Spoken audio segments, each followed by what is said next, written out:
Obrigado, Esteves. Bom dia a todos. Bom dia, Roberto. Esteves roubou a minha introdução, que ia dar boas-vindas ao primeiro presidente de Banco Central Independente no BTG Macro Day. Mas, como é de costume, você fazer primeiro uma apresentação e depois a gente faz um pouco de perguntas. Tá joia. Isso? Gente, muito obrigado pelo convite, obrigado pelas palavras. André, obrigado ao Pactual.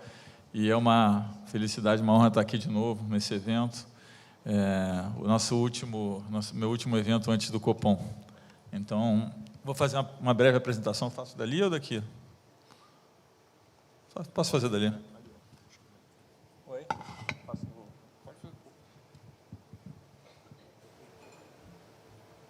Bom, vamos lá. A apresentação já está? Tá. Deixa eu ver se eu consigo passar. Ah, tá, eu olho daqui. Gente, de novo, muito obrigado. Espero, de verdade, agora, da próxima vez, não ter que começar a apresentação com esse slide de óbitos e vacinação, mas eu acho que é relevante o que tem acontecido no Brasil. A gente vê ali, o Brasil já convergiu em termos de novos óbitos ali por milhão para números de países desenvolvidos, inclusive até melhores que alguns. Nós avançamos a vacinação da primeira dose, já estamos acima dos Estados Unidos, Japão, União Europeia. Muito em breve vamos estar também acima da segunda dose. E, na verdade, a realidade, né, em termos de vacinação, muda um pouco para o número de vacinas disponíveis e passa a ser mais um tema de rejeição à vacina. Então, países que têm menos rejeição às vacinas vão avançar mais rápido. A vacina no Brasil é bastante baixa, nós temos um programa histórico de vacinação com bastante sucesso, então nós entendemos que isso vai fazer com que o Brasil se destaque nesse sentido. Aí mostrando que, de fato, apesar de ter alguma polêmica ainda em cima do tema, a vacinação funciona. A gente vê a diferença da segunda onda para a terceira onda na Inglaterra, em termos de número de casos e óbitos por 1.000 pessoas, onde mostra claramente o efeito da vacinação. Nos Estados Unidos também, quando nós olhamos os estados que têm maior vacinação e menor, claramente a gente vê uma diferença grande. Em alguns estados dos Estados Unidos, agora a gente está vendo um número de internações bastante grande, né, com problema, de novo, em disponibilidade em hospitais. A estratégia, no final, de diversificar a base de vacinas é a melhor estratégia, se mostrou a melhor estratégia. O Brasil, no final, comprou várias vacinas. Nós temos hoje um dos maiores contratos da Pfizer no mundo, temos ainda um lote da Janssen para vir. Já começamos a fazer o reforço nos idosos, começamos a avançar na vacinação dos mais novos. A gente olhando a parte completamente vacinada, a gente vê que a gente está em torno de 90%, que já é bem acima de grande parte dos países do mundo desenvolvido. Falando um pouco de PIB, também já um pouco olhando muito mais agora o retrovisor, na China, que teve aquele primeiro movimento de queda com a pandemia e se recuperou mais rápido, com um crescimento, né, que tem uma base mais alta, então vai se diferenciando ao longo do tempo. A gente vê a Europa, que não voltou ainda para o nível pré-pandemia, né, de uma forma geral, e a Ásia, ex-China, que estava acelerando bastante, e a gente tem visto números mais fracos, recentes. Acho que isso tem feito bastante o noticiário. Quando a gente olha aqui o gráfico da direita embaixo, a gente vê que, de fato, a Europa preocupa um pouco mais, né, com uma volta lenta, com algumas mudanças estruturais que já são percebidas, inclusive na parte de mão de obra, tem alguns trabalhos já sendo feitos sobre isso, e os Estados Unidos com um programa enorme que foi feito, inclusive, em parte questionado agora pelo volumoso gasto que foi feito, né, e também uma percepção de que esse dinheiro todo que foi gasto, principalmente com auxílio direto às pessoas, pode ter promovido uma mudança estrutural na forma como a mão de obra vai se comportar daqui para frente. Mas aí, quando a gente olha a parte de surpresas, e tem um índice que chama SESI, que é o Índice de Surpresas Econômicas, a gente vê que as surpresas deixaram de ser tão positivas e começaram a mostrar uma certa fraqueza, ou pelo menos uma força menor, vamos dizer assim. Isso é mais verdade na Ásia, não tem um índice da Ásia aí, mas a gente consegue ver. Quando a gente olha o PMI de China também mostra isso, e as projeções de PIB nos Estados Unidos com algumas revisões para baixo também. Então, a gente consegue ver que, de certa forma, a gente atingiu uma estabilização, as surpresas deixaram de ser positivas e começou a ter uma certa fraqueza, especialmente em Ásia ex-China.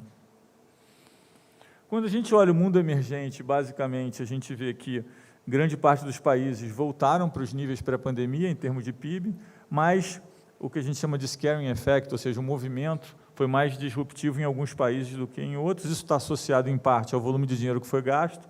Então, a gente vê, por exemplo, que o México, onde gastou muito, teve um gasto fiscal muito menor que o Brasil, teve uma queda maior, uma recuperação que está semelhante, e aí agora fica uma dúvida se a queda maior, com a recuperação maior, gera efeitos estruturais na economia, mudanças estruturais na economia que têm impactos de longo prazo. Tem um grupo de pessoas estudando isso, então, que é para exatamente ver a efetividade dos programas que foram feitos. Quando a gente olha a parte de vendas no varejo, Chile se destacando, inclusive, existe um debate hoje no Chile se vai ter a quarta onda de resgate, que lá a forma como eles fizeram foi você consegue resgatar o dinheiro do fundo de pensão, né? Mas, de novo, com alguma inflação já aparecendo, o Chile, inclusive, fez um movimento de alta de juros inesperado, e ainda você vê na classe política um debate se vai ter mais uma onda de resgate, que seria a quarta.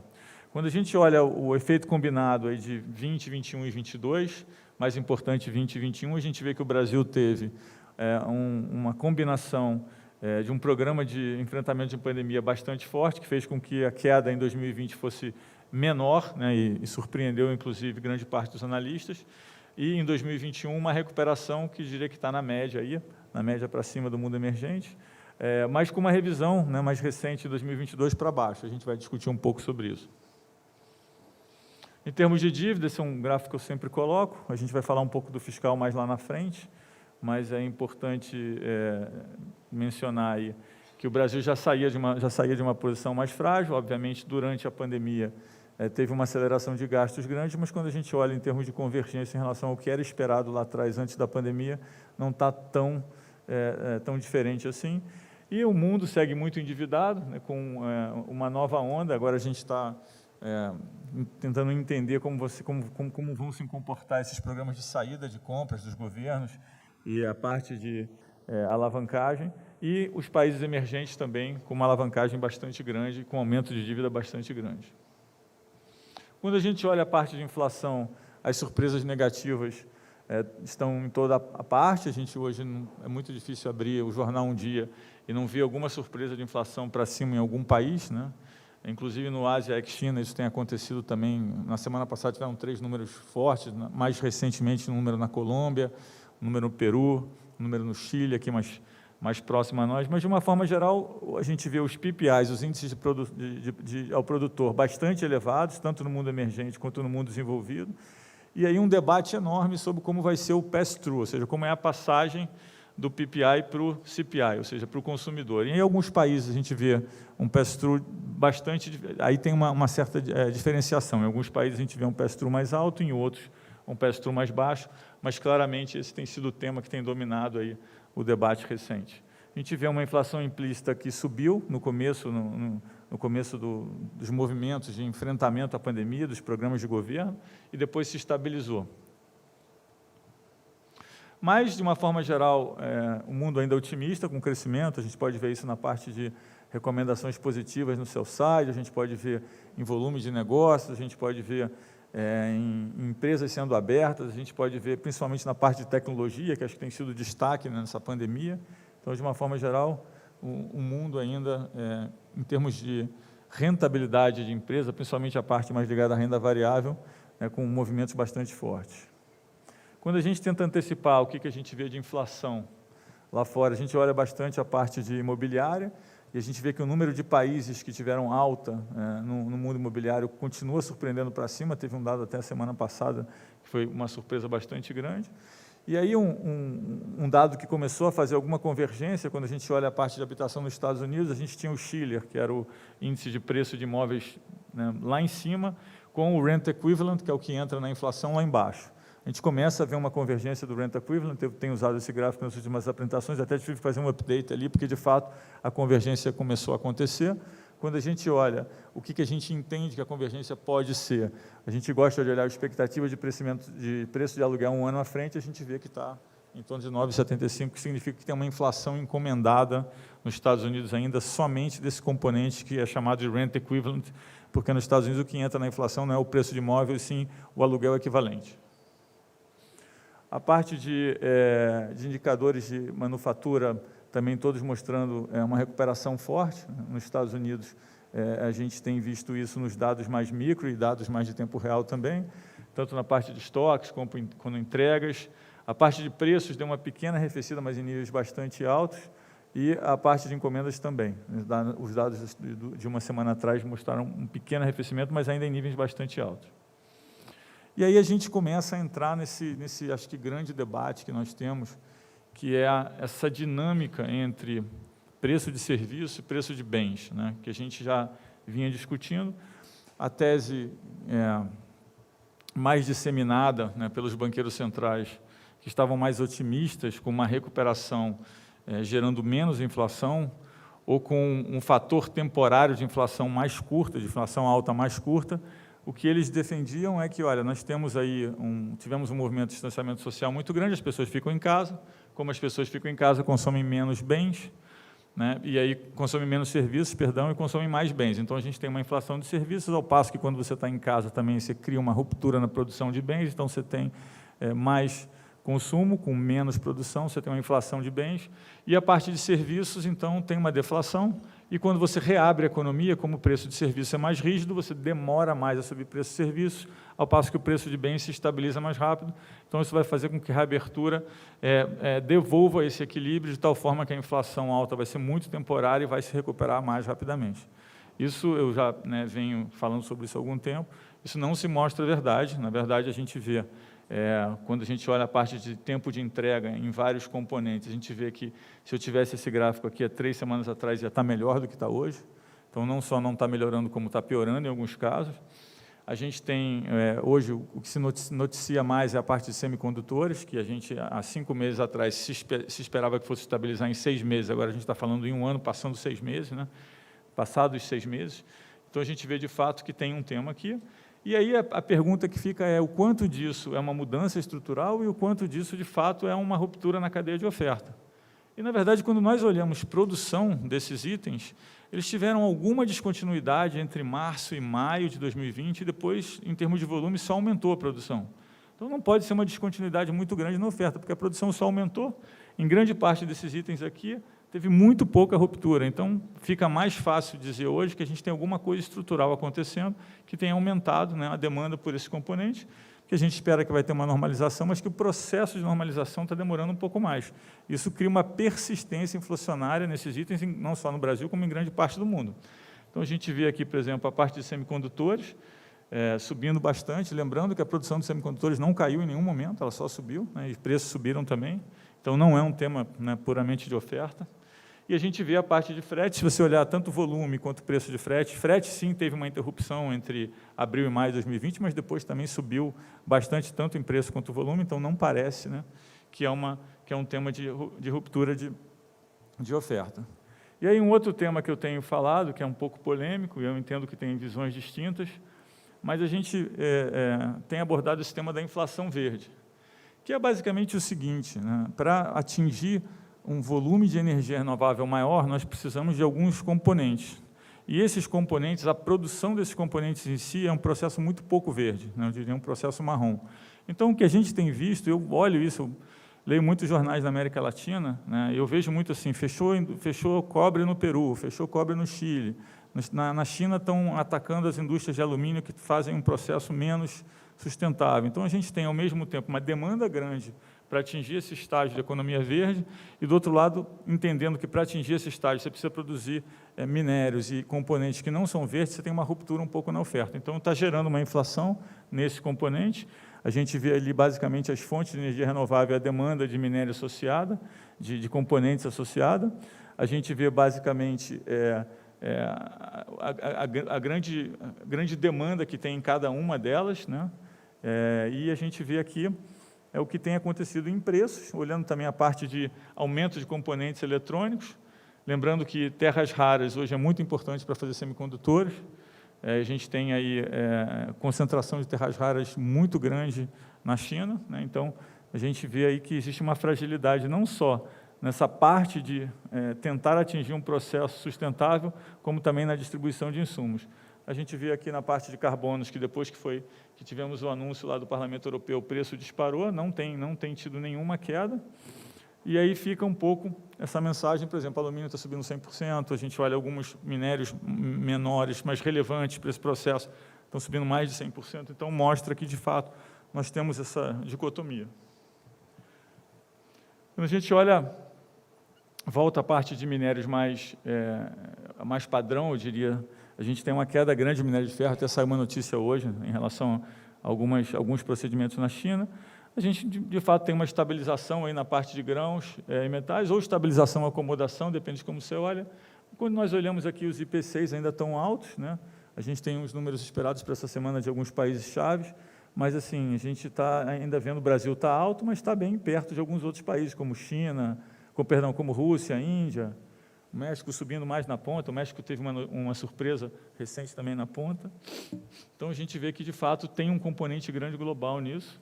Quando a gente olha em termos de expectativa de inflação, a gente vê aí os dois outliers, Brasil e Turquia. O Brasil, a gente falou bastante sobre os choques que nós tivemos consecutivos, acho que a gente nunca teve tanto choque consecutivo no mesmo lado, num período tão curto de tempo, o mais recente sendo a parte hídrica, né, que gerou uma incerteza adicional, e a gente vê o que o Brasil tem feito em termos de ajuste de juros, né, e o que se espera. Aqui vale lembrar, eu acho que é importante, que quando a gente fala de inflação no Brasil, a gente, em parte, tinha antecipado bastante as coisas que estão acontecendo, né? Eu acho que é importante, às vezes, voltar e lembrar, né, o que foi dito. Nós dissemos, por exemplo, que a parte de serviços era a chave de se analisar e que ia ter um aumento em algum momento na parte de serviços.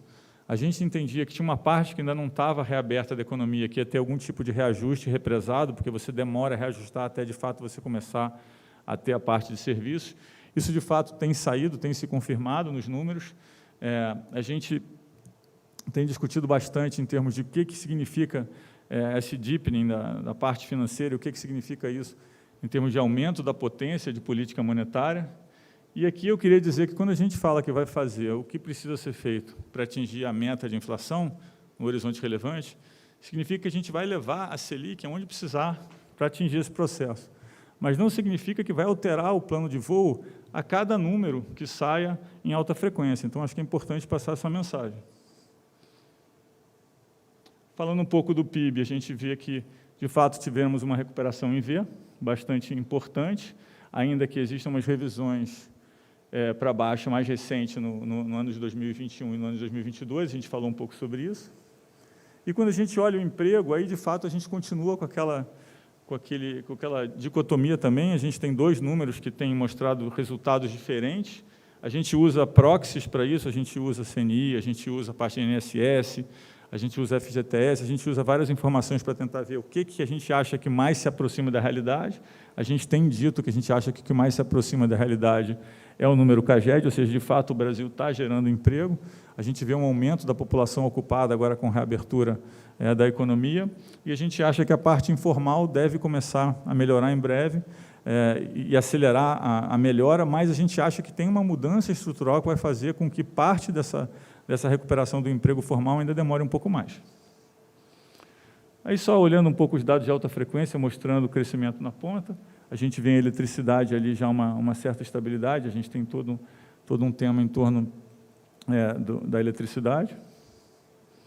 A parte de números os números mais de confiança, a gente vê que todos os números voltando também para níveis pré-pandemia, alguns números acomodando agora, acho que já tem alguma reação em relação ao tema da energia elétrica, dos aumentos de preço, e a gente vê que o consumidor mais destacado ali embaixo, e quando a gente abre o consumidor, a gente vê que, de fato, as classes mais altas tiveram uma recuperação bastante grande, aí com um nível de confiança próximo ao pré-pandemia, ao passo que as classes mais baixas, de renda mais baixas, com ainda um gap muito grande. Isso está relacionado à volta do emprego informal, que a gente acha que deve acontecer, mas, de novo, a gente acha que estruturalmente vai acontecer num passo mais lento. Falando um pouco da meta de inflação, a gente acha que todos acompanham os números aqui, a gente, de fato, tem uma inflação de curto prazo rodando 12 meses que está bem acima. Tivemos, mais recente, uma alta nos núcleos, e a gente tem separado os núcleos para tentar entender o que de fato tem sido a disseminação. Como eu disse agora, parte disso nós esperávamos, na parte de serviço, que é essa linha aqui no gráfico da direita, essa alta a gente já vinha antecipando. A gente vinha antecipando também que provavelmente ia ter uns reajustes mais fortes dos componentes que estavam represados, a gente tem olhado isso bastante no detalhe. Quando a gente olha em termos de surpresa, nos últimos tempos, a gente vê que a gente teve basicamente 2 ondas de surpresa, uma onda mais relacionada à parte de alimentações, uma onda grande relacionada a monitorados mais recentes. A gente tem aí toda a parte de energia associada, tanto a parte de petróleo e etanol, a gente tem também um componente forte aí da crise hídrica. E aí, obviamente, o resultado disso é um número de curto prazo bastante alto, com as expectativas subindo, tanto em 2021 quanto em 2022. Em 2022, a gente tem feito um exercício bastante grande para entender por que as expectativas de mercado estão descolando das nossas, das internas. Para a gente é importante entender qual é o componente, né, qual é o componente que se apresenta nessa diferença. A gente vê que tem uma parte grande que é inercial, tem uma parte grande que é a parte de fechamento de ato, então a gente tem explorado isso também na linha de ser mais transparente. Não vou repetir aqui o statement de novo, acho que aqui a mensagem é que dizer que vai fazer o que precisa ser feito para atingir a meta significa que a gente vai levar a Selic onde precisa levar, mas não significa que vai reagir sempre a dados de alta frequência. A parte de crédito, muito importante falar que o crédito a pequenas e médias empresas, principalmente as pequenas e micro, ele nunca faltou na pandemia, ao contrário, foi o que mais cresceu. Existe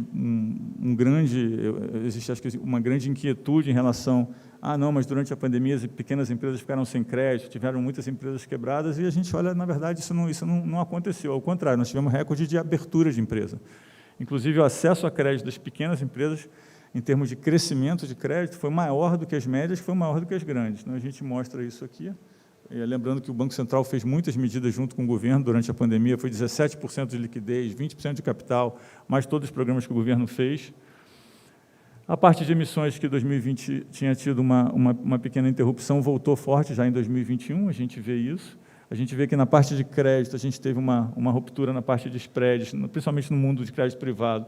O Banco Central fez algumas medidas e isso se estabilizou. A gente tinha alguns problemas de venda em fundos, né, de crédito privado quando a crise se iniciou. E falando um pouco do fiscal, que eu acho que é importante, e toda vez que eu falo do fiscal, eu falo a mesma coisa, mas sempre tem interpretações diferentes, então eu tento botar o maior número de gráfico possíveis para poder ficar a mensagem do gráfico. Então, conversando com o Mansueto, cadê o Mansueto? O Mansueto está ali. Eu me lembro que lá no CDPP, falando do como é que seria o plano fiscal à frente, como é que seria a trajetória fiscal, o Mansueto fez uma apresentação para a gente, logo no começo no governo, e a gente tinha aí em 2022, se não me engano, um número próximo a 80, 81. E hoje, depois de tudo que aconteceu, pandemia, os gastos, a gente olha 2022, a gente está em torno de 80, 81. Então, era muito próximo do número que o Mansueto falava para a gente lá. Então, esse é o estoque. Mas aí fala, mas e o fluxo? Bom, aí o fluxo a gente falava do primário, discutia bastante, e a gente tinha, mas quando que vai ser o zero primário? Né? Na época o ministro anunciava que o zero poderia ser rápido, e aí o Mansueto falava, não, mas eu acho que 2022 a gente tem alguma coisa perto de zero. 2022 a gente vai ter uma coisa perto de zero. Então, de novo, quando eu falo que o pano de fundo não é ruim, basicamente a gente está olhando o que aconteceu, né? Os gastos todos, né, e o que tem acontecido recentemente. Obviamente, os críticos vão dizer, não, isso aí foi só um processo inflacionário e vai voltar a explodir no outro ano. Bom, primeiro vamos ver se é só um processo inflacionário. Então, a gente tem feito um trabalho grande e alguma coisa deve aparecer em termos de documento oficial mais elaborado do que isso que nós temos aqui, mas é basicamente para a gente ver o que é deflator e o que não é deflator, e esses diversos componentes e como que a gente divide essa surpresa, vamos dizer assim, essa melhora no fiscal, e fica claro que tem uma parte sim que é inflação, mas tem uma parte que também não é. Mas aí sobra, então, não, mas tudo bem, mas então aí sobra outra crítica, que não, mas então você fez isso, mas vai voltar a explodir. Então, o que a gente fez? A gente pega, basicamente, as projeções de analistas de mercado e vê a nova trajetória, né, que aí você está atacando a mensagem do estoque, do fluxo e da convergência. Então, pensando em estoque, fluxo e convergência, a gente vê que no estoque o pano de fundo está melhor, no fluxo também, e na convergência também. Óbvio, você tem uma elevação depois de 2021, mas a gente vê que, em comparação ao que se esperava antes, 5, 6 meses atrás, a trajetória é bem diferente. Então, se eu pensasse na linguagem do Copom, e pensar que eu estou falando de estoque, de fluxo, de convergência, sobra o balanço de riscos. Então, aí eu acho que é o problema que a gente precisa explorar, que é o que tem acontecido no fiscal, tem tido uma volatilidade nesse balanço de riscos do que vai ser o fiscal para frente, e, nesse sentido, eu acho que sim, tem um ruído atrelado ao fato de que várias coisas que foram feitas, vários programas que o governo tem feito, existe uma percepção por parte do mercado que esses programas estão associados a uma intenção de fazer um Bolsa Família, que está ligado a um processo eleitoral. Então, isso sim gerou um ruído. A gente entende que, quando for virado a página nesse tema, que deve acontecer em breve, as pessoas vão focar um pouco mais no pano de fundo e ver, né, o que a gente tem pela frente. Antes de falar da agenda estruturante, eu só falar um pouco de câmbio, né, que a gente entende que tem uma volatilidade grande recente, e a gente entende que a parte da volatilidade, à medida que a gente o Banco Central mapeia muito bem os fluxos, então, à medida que a gente se aproxima do fim do ano, a gente entende que parte da volatilidade que existe está associada a uma compra estrutural que vai ter grande parte no fim do ano, que é a parte do overhead, um componente meio técnico, mas que gera uma compra no fim do ano. A gente tem acompanhado os fluxos, né, tanto o fluxo de entrada, expectativa de entrada e saída, e a gente entende que o Banco Central provavelmente vai ter que atuar para fazer frente a essa demanda pontual, que é muito concentrada por um componente técnico no fim do ano. Falando um pouco da agenda de tecnologia, então, aqui, eu acho que a primeira mensagem é que nós não paramos nenhum grande programa durante a pandemia, né, então isso foi bastante importante. Nós adicionamos uma dimensão de sustentabilidade, que nos colocou, na verdade, como o segundo Banco Central mais verde do G20, né? Então, foi um programa que foi bem aceito internacionalmente também. A gente tem o PIX, que tem sido um fenômeno, e a gente vê claramente assim, que os argumentos que nós vimos lá atrás não se mostraram verdadeiros. O primeiro era que o PIX só ia fazer uma substituição de TED e DOC, a gente vê que isso não é verdade, aumentou o número de transações na economia, viabilizou novos modelos de negócio. A gente tem aí um efeito bastante grande, inclusive em novas aberturas de conta, tem vendedores ambulantes presentes que estão abrindo conta em bancos porque eles querem ter acesso ao PIX. Então, aquela ideia de que o PIX ia ser um crowding out, ou crowding, depende de como você olha, nos métodos tradicionais não se mostrou verdadeiro. Na verdade, o PIX é uma inovação que gerou novos modelos de negócio, que gerou bancarização e inclusão. Então, é importante deixar isso claro. Eu não vou ter tempo para falar das funcionalidades todas que a gente tem no PIX. O PIX Saque e o PIX Troco a gente anunciou recentemente. Acho que vai ser uma grande inovação. Vai tudo no sentido de ter uma terceirização inteligente. Então, a gente usa muito esse conceito em tudo que a gente tenta fazer, onde é que existe um custo, onde a tecnologia pode substituir o custo, transformar esse custo em benefício para o usuário final. O PIX Saque e o PIX Troco é um exemplo bastante importante disso que a gente tem feito, que é basicamente fazer com que cada loja que tem uma caixa registradora consiga performar algumas funções de ATM. Isso faz com que o lojista, além de ser compensado por isso, ele ainda vai ter o cliente na boca do caixa, que é uma coisa que tradicionalmente ele paga, e, além disso, ele vai conseguir fazer mais vendas, tendo menos dinheiro no caixa, diminuir o custo de segurança e transporte numerário, e para as pessoas, do outro lado, é um benefício, porque tem muitas cidades no Brasil que não tem agência bancária, não tem ATM, então a gente acha que isso aí melhora a distribuição de numerário e gera também novos modelos de negócio. A parte do Open Finance é super importante, né? Acho que na última vez que eu estive aqui eu falei muito desse tema de dados, da importância de dados e como a indústria financeira está migrando para uma indústria de análise de dados cada vez mais. Acho que isso tem sido demonstrado aí por vários movimentos, né, que a gente está vendo de mercado em termos de movimentos estratégicos de empresas ligadas ao mundo de intermediação financeira. A gente vê claramente que tem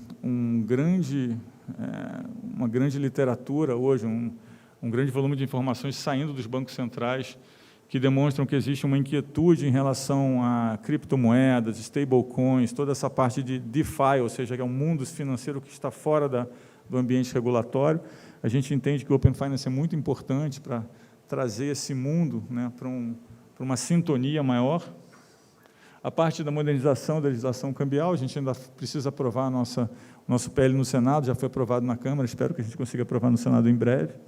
É muito importante para o que a gente quer fazer. O Sandbox, que é muito importante, que é basicamente transformar ideias, né, em apps e transformar ideias em empresas e melhorar toda essa parte de segmentação do mundo de intermediação financeira. Eu fico muito feliz porque outro dia eu abri o jornal, vi que teve um negócio de um banco brasileiro comprando uma empresa que saiu do laboratório de inovação do Banco Central. Essa empresa foi criada no Lift. E aí, outro dia também fui fazer um seminário em Vitória, os 2 patrocinadores do seminário eram 2 empresas que tinham saído do Lift, do laboratório de inovação também, há não muito tempo atrás.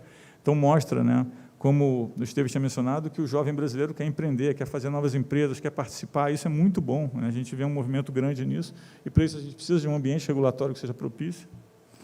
Eu já falei muito sobre esse gráfico, acho que foi uma previsão que a gente fez lá atrás, de que o mundo ia convergir para esse tema de dados, acho que isso hoje está bastante óbvio, a gente vê hoje como os analistas analisam essas empresas de intermediação financeira, e é basicamente o número de bloquinhos que elas têm nessa sequência de vendas entre a propaganda, a venda, o pagamento e a parte de análise de informação. Então, a gente vê que essa verticalização está muito forte. Acho que os 2 processos novos nessa verticalização que a gente teve foram os seguintes: tem uma concentração de cloud acontecendo e muitas dessas empresas adicionando pedaços de cloud muito relevantes, isso pode ser um problema no futuro, e essas empresas também querendo criar moedas próprias, ou seja, fazer o stablecoin que é associado a essa verticalização. Então, basicamente, eu estou falando, no fim, que eu posso ter um elo onde eu tenho a propaganda, a venda do produto, o pagamento, a análise do que o cliente acha do produto, todos os dados estocados em um lugar onde eu tenho monopólio sobre aquilo, e, além disso, eu posso ter uma moeda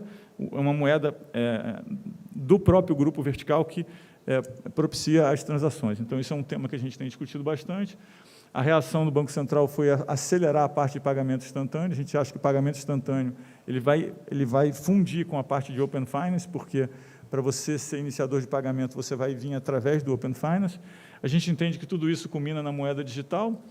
Eu não vou ter tempo para falar muito da moeda digital, a gente pode falar no Q&A se tiver alguma pergunta, mas a gente acha que está no estágio avançado. Essa semana tive uma reunião com outros banqueiros centrais, e quando eu vejo o debate que está tendo em vários outros países do mundo, tenho bastante convicção que o Brasil está bastante avançado. A gente já deve ter alguns pilotos em 2022 sobre o tema, e aqui acho que a grande barreira era resolver o problema que a gente chama de narrow banking, que é quando você tem uma mudança muito grande de transformação de moeda física para digital, ele influencia a parte de alavancagem bancária dos depósitos. A gente já tem 2 possíveis soluções para esse problema. Eu acho que a gente está mais avançado que alguns outros países nisso. A gente pode depois elaborar, se vocês quiserem. Parte de sustentabilidade, também bastante importante. De novo, uma agenda que foi bastante reconhecida. A gente fez bastante processo de consulta pública. Várias coisas voltaram. A gente começou a criar a nossa regulamentação em relação a isso. E eu vou terminar aqui. Eu acho que essas são as mensagens importantes finais, dizendo que a gente tem aí um mundo que vai passar por alguma normalização ainda. Obviamente, a maior probabilidade é que essa normalização seja uma normalização lenta de juros. A gente tem já alguns dados de crescimento na ponta mostrando algum arrefecimento. Então, a gente ainda entende que o ambiente ainda é um ambiente, vamos dizer assim, propício para o mundo emergente. A gente precisa aproveitar essa janela de oportunidade, avançar com as nossas reformas estruturantes, avançar na mensagem da credibilidade fiscal, porque eu acho que grande parte das reformas que nós fizemos não foram apreciadas na forma como deveriam ter sido. Obrigado.